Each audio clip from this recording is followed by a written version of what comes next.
College football Saturdays are back. SEC Nation is in Auburn, baby. The craziest.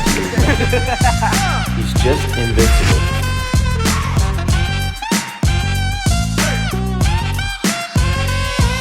Welcome back to Invincible, the show where we tell the tales of our biggest athletic talents, striving to be invincible on and off the field. My name is Vince Wolfram, and I am so stoked that you're here. My guest this week is big time. She was the two-time Gatorade Kentucky Girls Soccer Player of the Year and committed to Auburn as just a high school sophomore.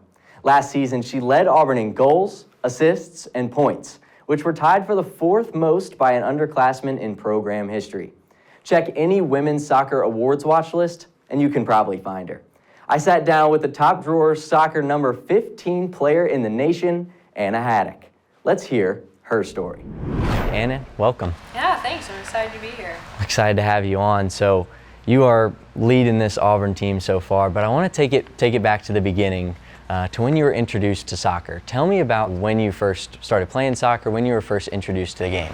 Yeah, so like every other kid in the South, I think I was playing every sport at age 4. Really, I think it just clicked on the soccer field. My parents weren't big soccer people. They didn't really know much about it, but they were like, oh, she kind of knows what she's doing out there. Something's clicking. So high school hit, it was like, all right, this is where my future is, so I need to focus on this. You attended Greenwood High School in Bowling Green, Kentucky. Talk about your first couple years there and how you got introduced to the high school game. So my team actually, in middle school, we did not have a middle school team. We had to play JV high school. So as a 7th and 8th grader, I was playing against not very good high school players. And by the time I left, we had over 80 girls in our program. So, I mean, that program has grown a tremendous amount since being there. But Greenwood was an incredible experience. Senior year of high school, we actually won state. So I got to go out with the ultimate ending. Talk about that state championship year, especially from Bowling Green. Yes. It's not the biggest town in the world, so it was bound to be a big thing. Being a Louisville guy, you know, usually Louisville or Lexington or the Highlands area wins all of the championships in the state. So we were the first team from that region to win. We were kind of the Cinderella story underdog, and we won 1-0 and a last 10-minute goal. I mean, it was truly like amazing. I mean, the winning didn't really stop for you either. Two-time high school Kentucky Gatorade Girls Soccer Player of the Year. Talk about that honor. I think that was really humbling for me. It was a really cool experience because that award is not just about a player. It's about academic excellence, community service, everything that encompasses me as a person. So that award actually ranks one of my highest in terms of like what I'm proud of winning, because again, it's about who I am as a person and a leader, and not just about my abilities. Yeah, and then after obviously the awards, and then after the state championship, you're tasked with picking a school. How did Auburn come into the picture? What was it that drew you here? So I actually committed my sophomore year. Auburn kind of always had a special place in my heart. I don't know why, but I loved watching them play. I thought they played great soccer, and they were kind of the school I was waiting to hear from. Came on campus, like everyone says, just fell in love with it, and it just seemed like Coach Hoppa and the rest of the staff really cared about their players.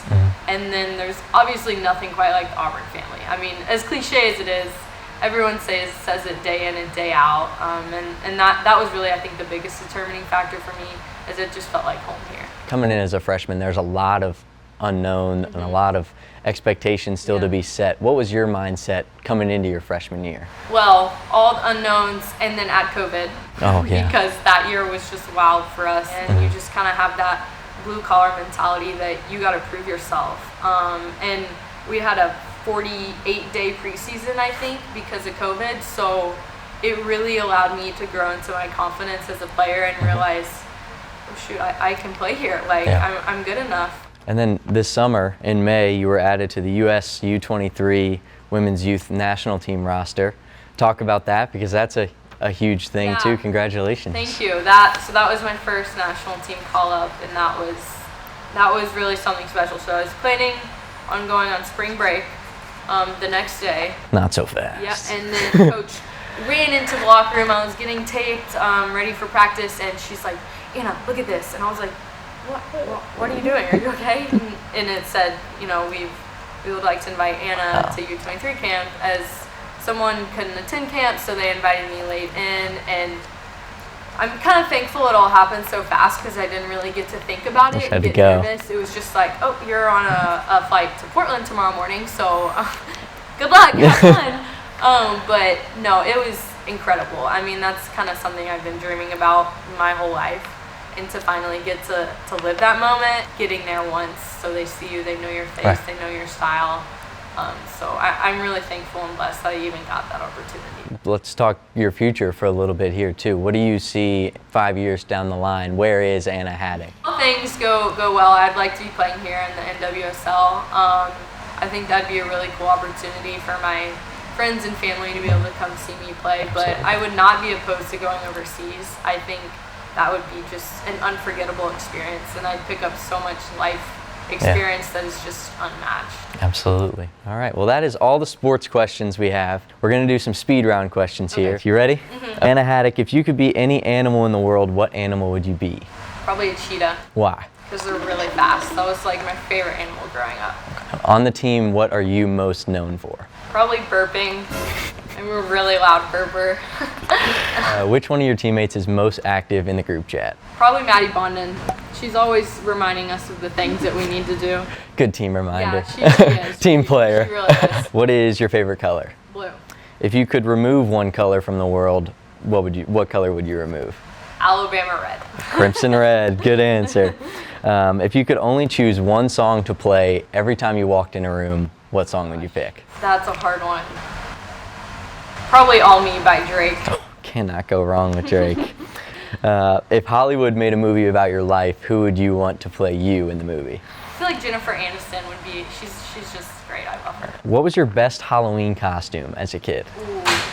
I would be a zombie or a vampire every single year. I was a tomboy through and through growing up, so most kids were princesses or cheerleaders, but no, I hid the face mask and the blood with my brother.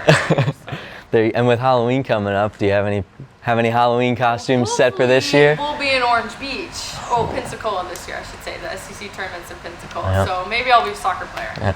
There you go. Fitting, right? Yeah, there you go. All right, well, that is all the questions I have. Anna, thank you so much for coming on. We appreciate your time, and best of luck the rest of the year. Thank you. Thank you, guys. Thanks, Anna. Anna, being from Greenwood High School in Bowling Green, Kentucky, was once covered by the man, Dominique Yates, who I work with at WLKY in Louisville, Kentucky. I told Dominique I was having Anna on the show, and he actually sent me an old story he did with high school Anna on crutches. Check this out. I'm to play soccer with the Greenwood Lady Gators. I have officially lost my mind.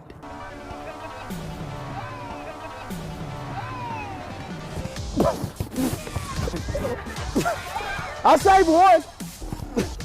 Man, that was terrifying. I saw my life flash before my eyes. Anybody got any icy hot? Oh yeah, oh yeah. I didn't even do anything. Why is she so tall? It's not even fair.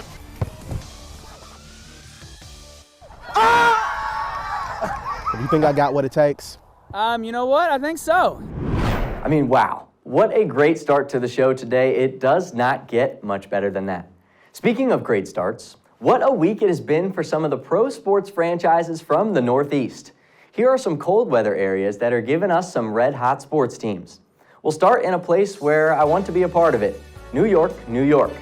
Start spreading the news because the Yankees, who just outlasted the Cleveland Guardians in 5 games, are leaving to take on the champs from the American League West, the Houston Astros. This is a battle fans have been looking forward to since these are the top 2 teams from the American League, filled with star power and filled with championship potential. They say the New York streets will make you feel brand new and the big lights will inspire you. And it looks that is exactly what has the New York NFL teams on a roll right now. The Jets, the Giants, and the Bills. The Jets continued their surprising surge with a convincing Week 6 win in Green Bay. Zach Wilson is back from injury and is on the hunt to bring his 4-2 Jets a winning record for the first time since 2015. The New York Giants tied an NFL record by winning as an underdog for the 4th time through 6 games on Sunday against Baltimore. Running back Saquon Barkley has 4 touchdowns this season, which is 2 more than he had in the combined 15 games he played in 2020 and 2021. And then the Buffalo Bills, led by MVP frontrunner Josh Allen, are the top team in the AFC East.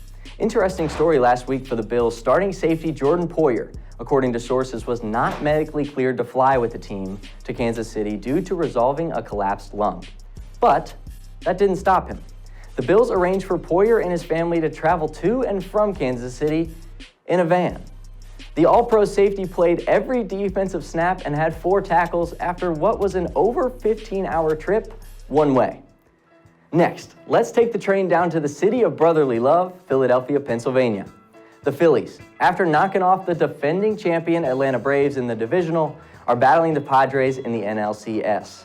Bryce Harper and the Fightin' Phils have been putting on an amazing underdog run so far, and the Philly fanatics love it, as they are celebrating the Phils' first playoff appearance in 10 years.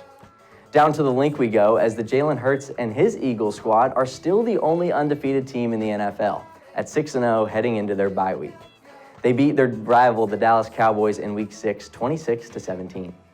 Last, but certainly not least, the place where the saying, "I lost my khakis," could mean, 1, you couldn't find your khaki pants, or 2, you misplaced the keys to your car, Boston, Massachusetts. Ahead of the Boston Celtics' 1-0 start to the new NBA season, the franchise celebrated the legacy of NBA great Bill Russell. NBA Commissioner Adam Silver announced that Russell's number 6 would be retired across the NBA, along with commemorative patches on all players' jerseys and a number 6 Shamrock logo on the sideline near the scorer's table in every arena.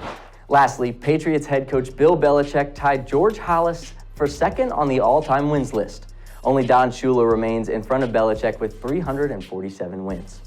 It is time for everyone's favorite segment of this show, Tweets of the Week. We have 2 outstanding tweets this week. Our first is from Knoxville, after Tennessee upset Alabama in historic fashion. My man Nick here put it plain and simple, just saying, best sport. He's not wrong, because man, oh man, look at this atmosphere. It was just awesome for everyone except the field goals, as they were actually taken from the field, out of the stadium, all the way to the Tennessee River. That is pretty ridiculous. On to tweet numero dos. Oh man. Phillies fans were out and about on the streets after the team advanced to the NLCS. Safe to say, this guy's Phillies did not let him down. For you, what does this moment mean? This is probably the greatest moment of my life. I have children, they were born, but they kind of disappointed me. And I don't think the Phillies are going to disappoint me this year. I think we're going to the World Series. Is that not the funniest? That's all I've got for episode 3 of Invincible. I hope you all had a blast. Have a great week. Keep rocking pink this month for breast cancer awareness. And this week, cheer for a team that hopefully won't disappoint you. I'll see you next time. Peace.